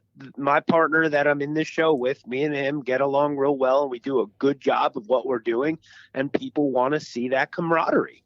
it's crazy because so the number one radio show in the country right now is the show called the Preston and Steve Show. It's 93.3 WMMR right in Philly.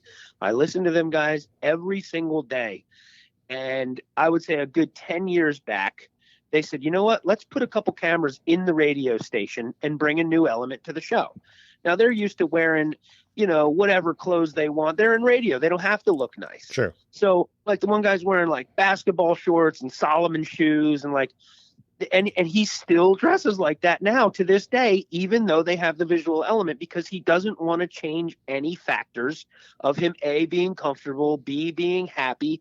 And they still have the same wonderful banter that won them the Marconi Award, the number one the most prestigious award in radio you can win. They've won all the awards. They're in the Radio Hall of Fame, the Marconi, and they have this visual element to their program, and they didn't change a bit about the way that they dress. And I think it's awesome. Yeah, that's fantastic. And as a consumer, I like I listen to Joe Rogan a lot, and then Bad Friends. It's one thing to listen to it. It hits a whole nother way to listen to the same content, but see the actual reaction. Like if Joe Rogan's deep in like a really sensitive, humanitarian conversation, just to see like the eye contact that they make when someone says something like just ridiculously horrible or something like that. Yeah. Now think just about hits that. Way different. Think about that when you two are trying a hot sauce, because your podcast of just listening to you guys talk about food is great. Imagine people watching you try the food, your reaction. You don't want to listen to somebody, eat something and tell them it's good. You want to see their reaction. You want to see how they're enjoying their hot sauce. And not to mention the brands that are sending you hot sauce, or the brands that are, buying ad space or buying adverts or episodes and stuff from you. They want to see your face. They want people to see you eating their sauce, how you taste it, the way that you describe the flavor, the look on your face when you have a sauce that might be a little too sweet or a little too hot. They want that genuine, intimate nature. And I think a visual element to your podcast would be absolutely incredible. They want to see what shade of red my bald head will turn. Right. Like, ooh, it's up to rose. It's up to rose. That's impressive. That's funny. It's got what's the unit of measure of like the reflectivity of something? Like, Matt, when you eat something hot, you get that the sweat sheen on your head. Yeah. Yeah, the refractive. Yeah, exactly. Whatever. Yeah. The lumens that come off Matt's head whenever he has. That's what our rating needs to change to. Be like, wait, the shininess of Matt's head. You guys have a third guy hired for the podcast? Like, he just measures lumens. That's all he does off of my head. It's a very degrading job. We to harken back to the video end of things, we never thought, because we brought two other guys to the podcast. We have Paul Garrison and Phil Bosco. We added them to the podcast, and we said, you know what, let's go full speed with this video thing, and we'll record the whole episode, put it in long form on YouTube, and then we'll input that long form video into a short maker, and it spits out all these awesome shorts for us. And we're advertising the long form video with the funny clips of the banter and the jokes and the laughter, or the serious notes and the serious points. And that entices people to go back and listen to the whole episode. So if you have shorts like YouTube shorts or Instagram reels of you guys having this crazy reaction for something, people will go back and be like, oh man, I wonder what the context of that was. And then they'll listen to your episode. And as soon as you add that visual element, you will see an uptick in views. The views will not decrease. The numbers will not decrease for you. I can guarantee you that. Yeah. And if all else fails for you, you can be a used car salesman for sure. I brought Kyle on to you're selling me on everything you're talking about. But like Kyle, I just need you to come on and reinforce the ideas for video podcasts. And he's like, hold my beer. And then here we are. You guys are talking to a man whose comment was liked by Daniel Stern this evening. Okay. This isn't T-ball. Okay. I mean, forget the other t-shirt. That's the t-shirt. Like, my comment was like, Marv from Home Alone liked my comment about tangerines. Okay, I'm on top of the mountain. No way. Yeah, dude, I'm not even kidding. That's awesome. I never thought that Marv would, A, be out of jail in time to see one of my comments. But yeah, the sticky bandit strikes again. That's it, man. The wet band, the Capsaicin Bandits. That's a good hot sauce brand. Capsaicin Bandits. Capsaicin Bandits is a good, or a band name. Every band name is a hot sauce name. Every hot sauce name is a band name. So you know what else you could do though? Another thing while we're spitballing here, if you guys do a video element to your podcast, you can have video guests. Like you could have people set up. You could just send them a Zoom link and they can hop on and they can actually describe the hot sauce that you guys are trying, the hot sauce that you guys are eating, and they can, tell their story. And then you'll add a third tier of visual element, because now the people that are listening to your shows, listening to these sauces that you guys are describing, now they're seeing the people that are making the sauces. You guys can have this thing multiple levels. Well, I'm gonna add a layer onto that. Fans can send a video message in that will play at the end of an episode as a little extra bonus. I love that idea. Boom. I stole that from Good Mythical Morning. That's not my original idea. No, that's a great idea. You guys, that's you got to do that, man. Yeah. You guys are you're the authoritative spot on hot sauce as far as podcast goes. You know what? It's not even an option. I'm going to be waiting for the visual element. Okay. Yeah, I'll be getting a very increasingly more demanding message from Kyle, just like, what's the status? Where are we? I do want to touch back though to what you mentioned about the other components of your podcast with Phil and Paul, because I do follow both of them. So Phil _Bosco, he does the food pairings on his Instagram. I know he does more than that. He has a lot of unique Instagram posts that he does. I saw he was doing the hot dog beer pairings. The little hot dog octopus looking things still mesmerize me. I would need to do those for my kids. But Paul, and then there's Paul Garrison. He does is it photography or like a cinematographer? But he's very, dude. I'm not saying this because he's on the podcast. We brought him on the podcast because he has a completely different eye for things. Mm-hmm. His visual element that he brings to the show, like I've known him my whole life. His mother is my godmother. I've been buddies with him my whole life. I'm so proud of him when I see some of these photos that he takes. Like, he's just next level, and I think his account is one of the most underrated photography accounts on all of Instagram. Yeah, I've got it pulled up right now, and I'm looking at it, and it's got some awesome shots that, things you don't think of, not your traditional shots, but just very unique and just awesome views on things. But it is interesting that your podcast is made up of someone that's more photography, cinematography, more that visual, someone that's food pairings, flavors, and then your brother doing all the technical and editing and, more that side where it's like, you've got a very wide ranging, viewpoints and both, expertise that really, makes for an interesting kind of group to have discussions on. He's very talented. Phil is he's a genius as far as comedy goes. His timing is impeccable. He's very deadpan and like he's got a lower voice, and when he wants to chime in with something, it blows us out of the water with how unexpected it is. And that laughter and that Phil hitting us on video is my favorite part of the podcast. Yeah. And that may happen. You may develop a certain thing that happens when you guys start video recording that you don't know exists yet because you've never done it. And as soon as we brought those guys on and we did YouTube, long form and short form, everything changed. And it's really cool to have not only myself accepted it by the hot sauce community, but for them to say, bring the full slice on, let's do something with, let's have the podcast at the festival and interview. We interviewed Ron from Hell's Kitchen and found out that he did voiceovers for PlayStation 2 and he's been on Broadway. And Lauren Graham, what he does for a living and how interesting of a person he is. We would never know these things about these sauce makers had we not had this medium set up.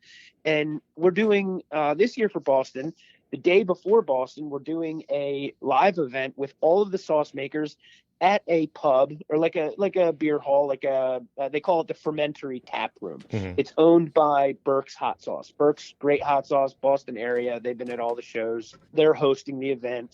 And Full Slice Podcast, we're just going to go there and do we're going to do trivia, and we're going to do, mini AI scripts involving hot sauce and hot sauce brands and hot sauce makers. And I think it's fun to get everybody together so that we can network when we're not all worried about selling hot sauce, and we can see something bloom from that, Yeah, absolutely. So sometimes you don't know what's around the corner. You got to go for it. You got to try it. But at the end of the day, if it's something that you sit back and say, man, that was fun, regardless of any other influence, then you're still winning. I just think this is a motivational episode. I'm just going to pull clips, and it's just going to have the good music in the background. We're going to throw like a couple walking along the beach or one of those nature scenes, and it's just Kyle's motivation. Well, it's not even. It's like I appreciate you thinking that I could sell used Hondas here, but that was a compliment. Hondas are popular. You can sell. I appreciate it very much. You but can sell more than Hondas. To you, nothing I'm telling you is any kind of like any bullshit. It's just it's what I've experienced. You know what I mean? And I think that's the best advice you can give anybody. It's not. I hate taking advice from somebody that has not had this happen to them. It's very odd for me to have somebody give me, relationship advice when I've, like, dude, didn't you cheat on your last 5 girlfriends, never been married, never had a relationship for more than a year? You know what I mean? Why am I, a guy that's been in a relationship for 7.5 years, going to take advice from you? You know what I mean? Like, I'm telling you guys what's directly happening to me right now, and what has happened and how it worked for me. And, results may vary, but guess what? You're going to have a really fun time figuring that out, Yeah, no, yeah, for sure. 100%. So I've been talking for a while. This is what always happens whenever we have you on. It's always a good time. We just keep on talking. It's usually our longer episodes, which is not a bad thing. It's always a fun thing to do. But I wanted to make sure that there isn't anything else we want to touch on here. We talked about the people that are going to be at the event in Boston, and it's April 27th and 28th, correct? Yes, April 27th and 28th. Yep. Harpoon Brewing at Harpoon Beer Hall, right in the Inner Harbor of Boston. You can get tickets at the door. You can get them online at bostonsauceparty.com. If I could, I would like to talk about the challenges we have real quick. Ron from Hell's Kitchen puts together the Marshmallows from Hell. Mm-hmm. He does this tincture almost. It's like pure capsaicin oil, 3 million, 4 million Scovilles covered on marshmallows. We call it hipster repellent because at all these shows, people come up to him and say, what's the hottest thing you got? What's the hottest thing you got? So he made the hottest thing he's got, and he put it on marshmallows, and you can put your money where your mouth is and go up there and try to win the Marshmallows from Hell. That's 3:00 on Saturday. Okay. So the way we're doing it is 2 sessions on Saturday, 1 elongated session on Sunday. Session 1 on Saturday is 12 to 4, and session 2 is 4 to 8. And if you're in between sessions, we're not going to throw you out. All right. I don't want people to worry about coming at 3:30 on the first session and only being there a half hour. We'll let you chill. You'll be all right. 6:00 on the Saturday, the second session, we're doing the hot wing eating challenge, which is sponsored by DEF CON. Mm-hmm. Have you guys had DEF CON before? We haven't had DEF CON sauces yet, no. And I've heard so many things about it. I will tell you, they are a Mount Rushmore sauce brand for me. Mm-hmm. I'm not being paid to say that. They are completely next level with their branding, with their level of thinking. They've been able to make a shelf-stable wing sauce in multiple forms of heat and stages of heat, which is something that's incredibly challenging. From somebody that's in the food world, let me tell you right now, to make a shelf-stable wing sauce that tastes as good as that, it tastes like it's fresh wing sauce. They're incredible. And they are hosting the Hot Wing Challenge at 6:00. And on Sunday, they're hosting the Spiked Pizza Eating Contest at 3:00. DEF CON sponsoring that, where they make a hot powder called contaminated soil, and it has like a biohazard symbol on it, and they just cover pizza with it. Yeah. And these guys, you see these dudes that look like, they look like the guy from the Green Mile, 6 foot, 6.5 foot, 400-pound guys, brings them to their knees. It's the most entertaining thing in the world to watch these guys collapse. You have to sign waivers. It's fun. I will say that DEF CON sauce, Scott from Lucky Dog, even said, he messaged me after we talked about them on one of the previous episodes with you. He talked about, the passing of John, and he even mentioned, he's like, best wing sauce on the planet. So, dude, they just came out with one. Oh, Lucky Dog? Yeah. We just got the bottles. We just got the bottles in a couple days ago. So we have to do a wing episode. We did a wing episode last year, or 2 years ago now. And 2 years ago. It was really, really fun, but it's also, we usually record at like 7 a.m. So it's the best breakfast that we could possibly have is just chicken wings. So that'll be one of the sauces. We have to kind of get a smattering of 3, 4, 5 wing sauces, and then we'll do an episode with that. So if you thought, I'm excited to try that. If you thought a spoonful of sauce on a podcast was a lot, just wait till we bite into those chicken wings again. Our audio quality is better now, so it's going to be even more ASMR. Dude, I can try that. Dude, I want to get Scott out here so bad for a show, man. He's one of my bucket list guys to get out here. I finally got to meet him at the Fiery Food Show, and it did not disappoint in any way. He was awesome. It's always crazy to me when I talk to sauce makers and they're super appreciative of what we do, when I'm like, well, you guys are the amazing ones doing the creation and the the mind-boggling 10-year anniversary sauce with Szechuan peppercorns and blueberries and beer, and it's like, I'm not going to think of that. That's just a drunken mistake if I try to make it. But when he makes it, it's this delicious. It took a lot of iterations, but it's this perfected sauce that even people that I know that don't do hot sauce, I have them smell that one and they're like, okay, that smells really good. I'm like, see, this is what happens. Yeah. It's like the Willy Wonka quote: "We are the music makers, and we are the dreamers of dreams." It's like, you are the music makers, we are the music makers, but you guys are the dreamers of dreams. Yeah. We have to take. They're all humble guys too. I gotta say, I have not met somebody in the sauce world that is a screw everybody else kind of person. And Scott just seems like he's Lauren Graham West Coast. Just seems like a good dude, genuine guy. Dude, Lauren Graham, you want to know something about that guy? Yeah. All right. Every time you and I talk, we got to talk about Lauren for a little bit here. Yeah, sure. Guy shows up to the pop up for the judging. Brings zucchini bread, right?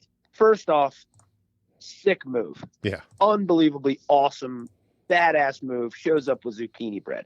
Not only is it zucchini bread, dude, I've had tons of zucchini bread. I grew up on a farm. Everybody we knew made zucchini bread. Everybody we knew thought their recipe was the best. Lauren Graham handed me that piece of zucchini bread, boys. Let me tell you what, I almost had to sit down. It was so good. So now I don't get it.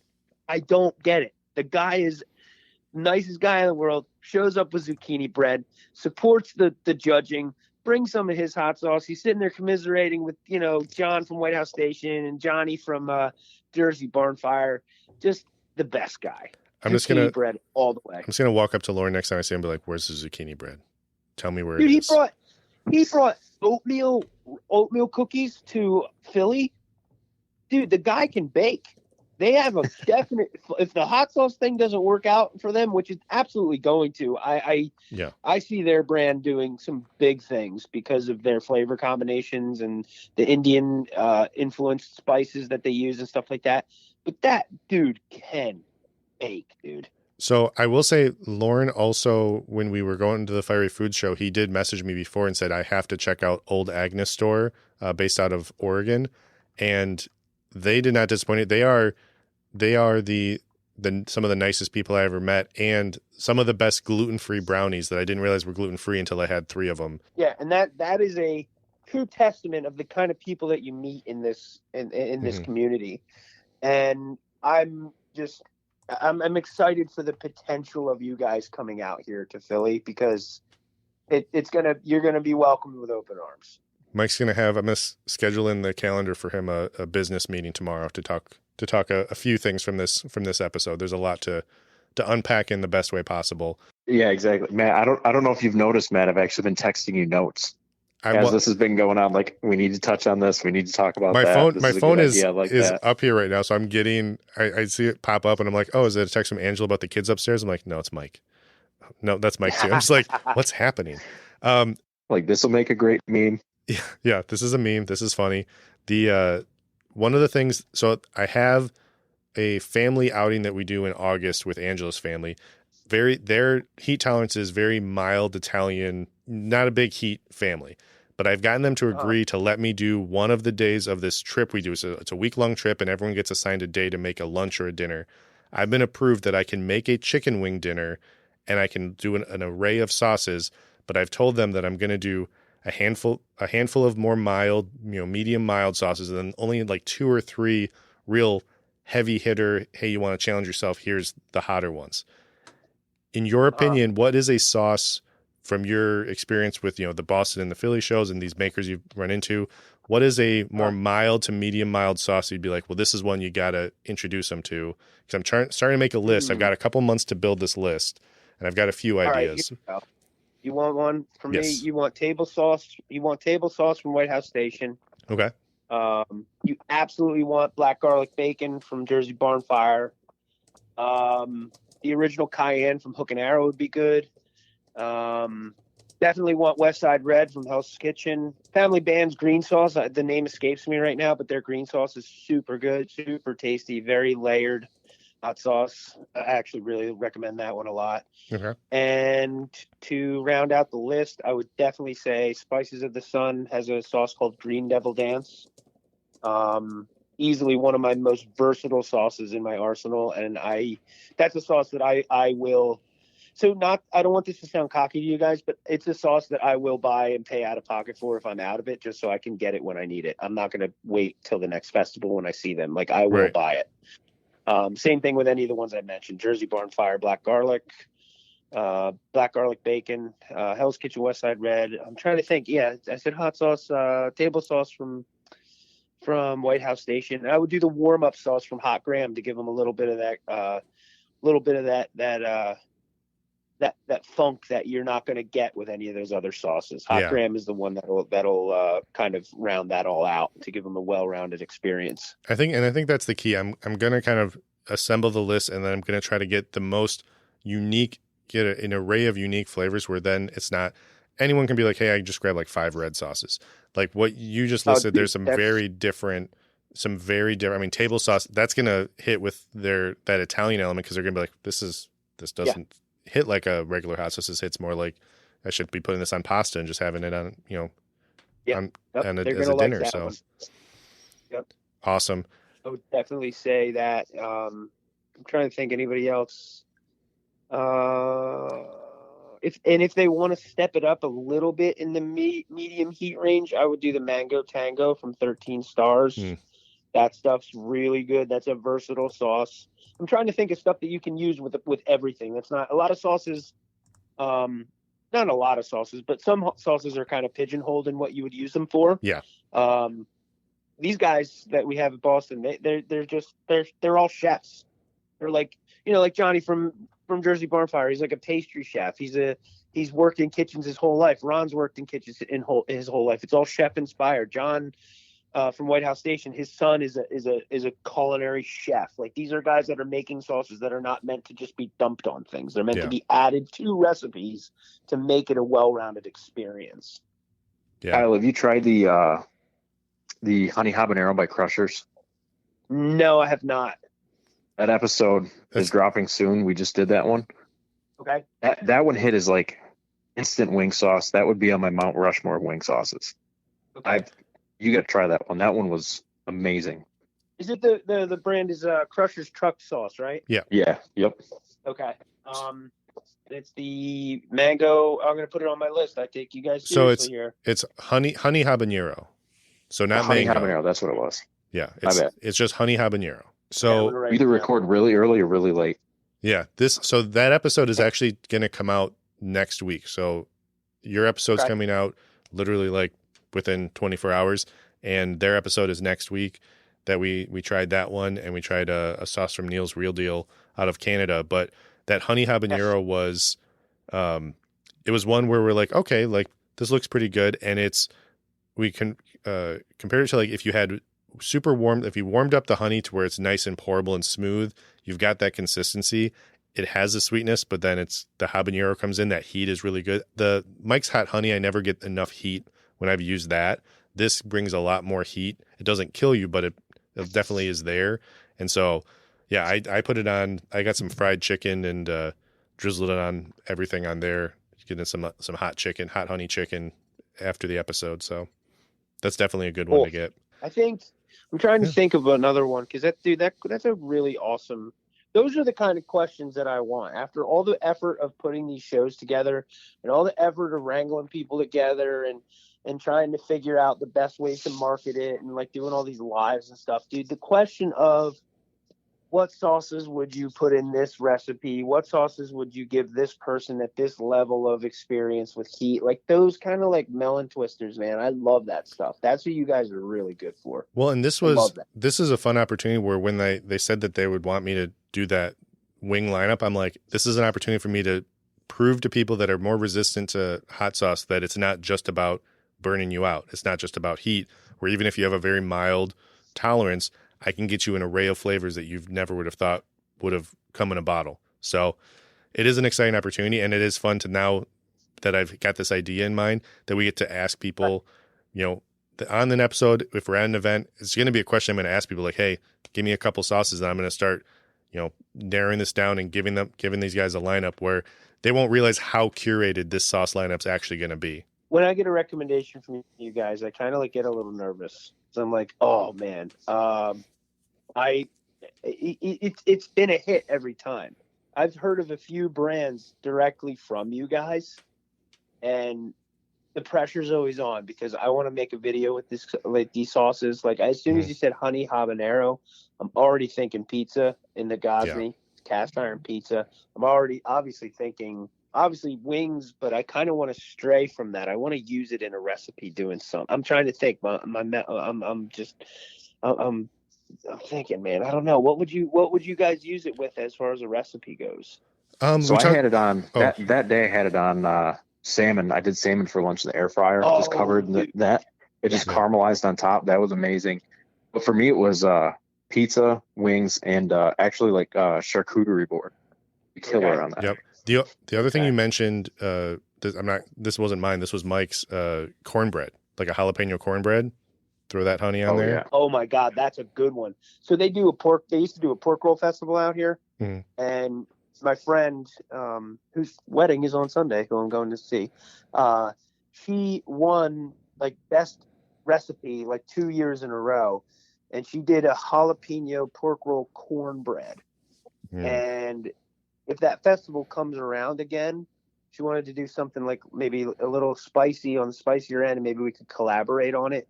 It would be cool to incorporate some form of hot sauce, and I think a hot honey might be it. Yeah, that would be a good one. I think that would be an optimal pairing. And what's going to happen, like I'm sure it's already happening for you guys. You're probably getting sauces like crazy. People are probably messaging you, and you wanting to, you try whatever you want.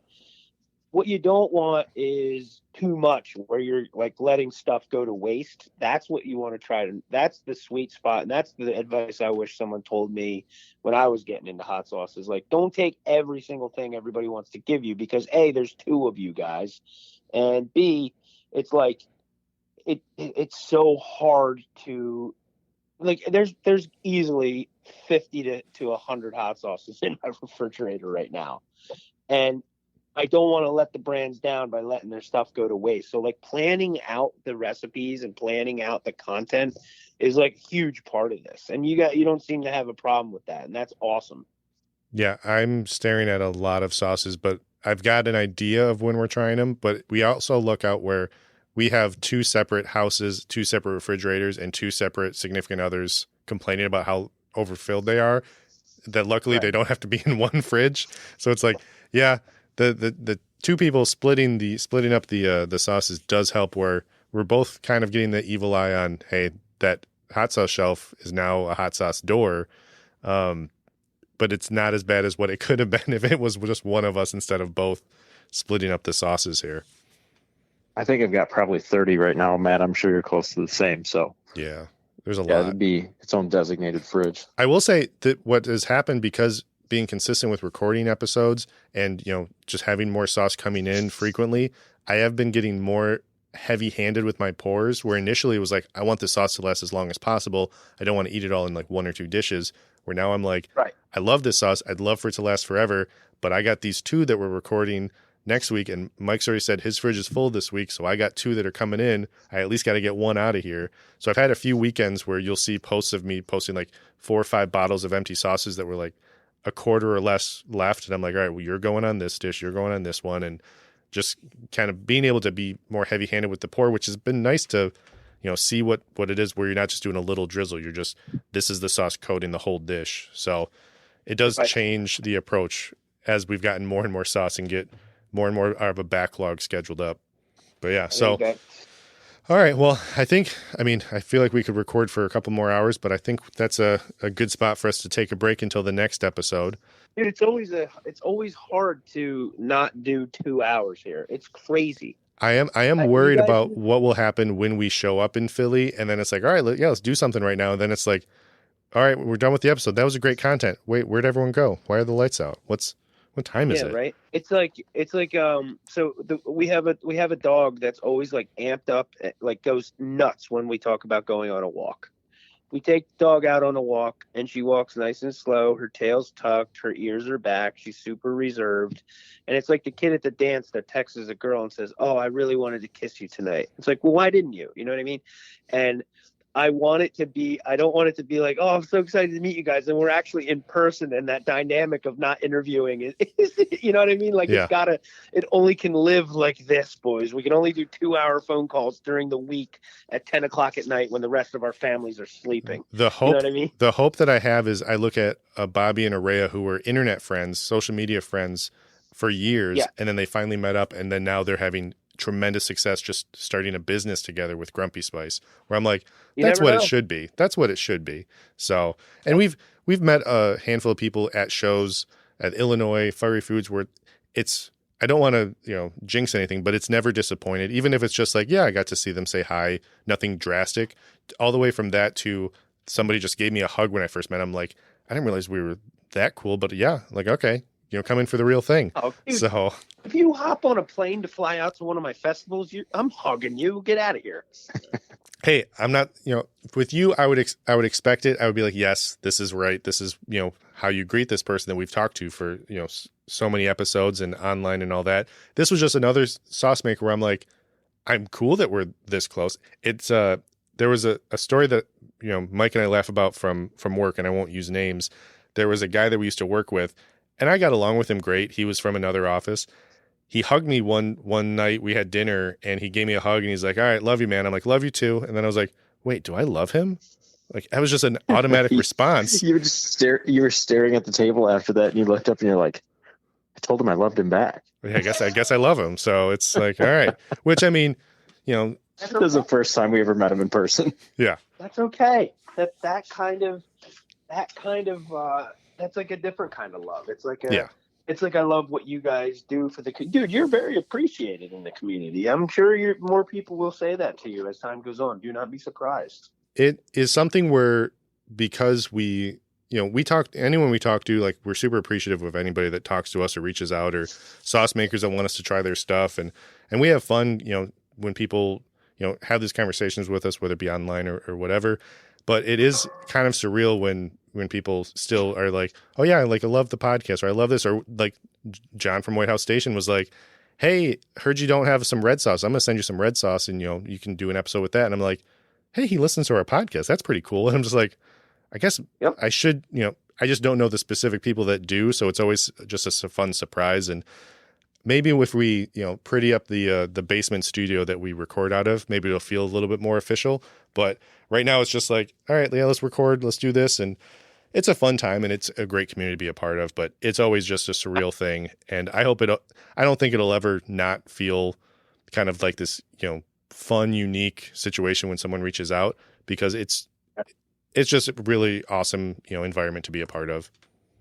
Yeah. And you guys fit right in. You do a good job. You do the way that you guys represent the brands is honest, and it's relatable, and it's not overdone. It's not overinflated. It's not corny content like, oh, you won't believe who burned their face up with this hot sauce. You guys are like, you approach it very like casually but serious at the same time. I don't know how to explain your dynamic. I still can't find the right words for it. But what you guys do is good. what you guys do is right, and what you're doing is working. So your next step is to have that visual element, and I don't think that your success will halt in any way, shape, or form. There you go. Ladies and gentlemen, life coach Kyle. That's it, guys. I really appreciate you guys having me on here to run my mouth a fourth time. And I thank you guys for what you're doing with the hot sauce community too, because you're making an impact. I find myself talking about you more and more at every festival, and I think it's just a matter of time for us to have you out here and have you part of the behind the scenes stuff. And you guys we might even be able to have our own little category for you to, like, I don't mean little in a bad way. I mean like a subcategory of things that you guys can judge. I just think it'd be cool to get you guys involved, and I really appreciate what you guys are doing. Thank you so much. Yeah, we appreciate the kind words. And Matt, I was going to say wet burrito sauce category. That'd be our wheelhouse. Yeah, wet burrito sauce is one of our staple early on conversations. So we can discuss more about this, but that's a really strong front runner right there. There you go. I got it right now. It's the Wet Behind the Ears Award because it's your first year. Dang. That was too smooth. But I want to just mention, Cast Iron Kyle on Instagram. It's castiron_Kyle. If you want to check out his content, you will not be disappointed. Check out Full Slice Podcast. And I do want to do a couple special thank yous. A couple mentions more realistically. So Summit 6 Design, they designed our logo. For any graphic or logo design needs, reach out to them. But I mentioned this it'll be mentioned on next week episode 2, but there is a fundraiser on the For the Love of Hot Sauce group. One of the original admins for the Love of Hot Sauce, Chris Duncan, passed away. They're doing Chris. Oh my God. Yeah, dude, come on. They're doing a GoFundMe, and if you donate $10 or more to participate and you screenshot it in the comments from the original post, you get entered into a raffle that is continually expanding because of just the love and support from the hot sauce community. Just saying, we'll contribute. There's so many. So the prizes by themselves in a vacuum are amazing, but the cause and the reason that we're doing it is something important. So go on to the. I did want to mention that on this episode. It's going through April 30th is while they're doing the GoFundMe. So you've got time. You've got a couple weeks here, but go on there and you'll get the details. It was posted by Melissa, one of the admins for the Love of Hot Sauce. So definitely check that out. And then I just want to do a special thank you to you again, Kyle, for coming on. You are the only one that we've had for four episodes. I'll keep looking up what the names of movies that are 4, 5, 6, whatever it may be. But I just appreciate you coming on to talk the Boston Hot Sauce Show, which again, that was the first show that I went to. That was when we first started, and it has a special place in our hearts. And I'm hoping to get back out there in a future event, but also the Philly show that you're doing, the support that you do for the hot sauce community as well. So definitely do appreciate you for what you do there. And just want to say for anyone listening, thank you for listening. However you listen, we do appreciate you. Follow us on Instagram at the Heat Source Podcast for all updates. Send us a message on there or email us at theheatsourcepod@gmail.com for any feedback, requests, or any other comments. And tune again next week when we already teased who's going to be the sauce makers next week, but also we're nearing closely to our 100th episode.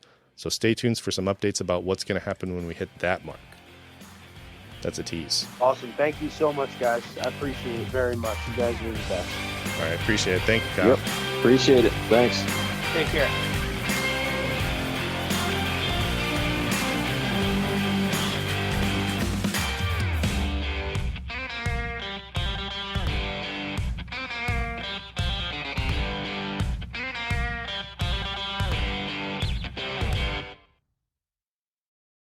Good news. We get to go home. Guess who just ordered from your favorite pizza place, Alfredo? Wait. Alfredo's Pizza Cafe? Or Pizza by Alfredo? Same thing.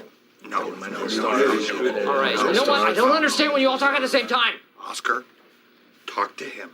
Michael, there's a very big difference between these two pizza places, both in quality of ingredients and in overall taste. Which one did you order from? Pizza by Alfredo. All right. You know